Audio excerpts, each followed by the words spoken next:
অসম পুলিচৰো দ্বিতীয় cut off নোলায়, কিন্তু বছৰটোৰ শেষৰ ফালে আমি আকৌ নতুন অসম পুলিচত খালী হৈ থকা পোষ্টসমূহ আমি এডভাৰটাইজ কৰিম। কোনোবাই মোক কৈছে মামা কাট অফ নম্বৰ বহুত হ'ল।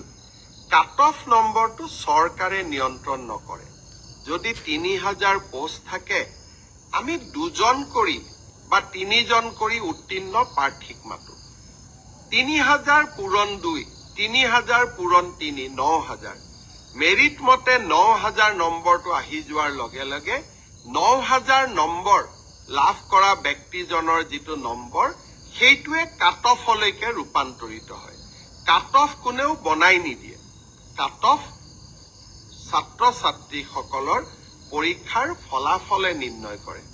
কোনোবাই যদি ভাবে যে কাট অফ বেছি হৈছে, তাৰ মানে ইয়াকে বুজাব পাৰি যে সঁচাকৈয়ে এইবাৰ পৰীক্ষাৰ ফলাফল যোৱাবাৰতকৈ ভাল হৈছে।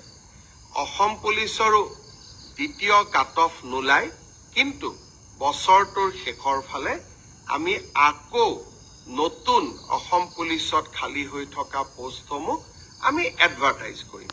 কোনোবাই যদি পোৱা নাই, হতাশ হ'ব নালাগে, দৌৰৰ প্ৰেক্টিচ অব্যাহত ৰাখিব লাগে।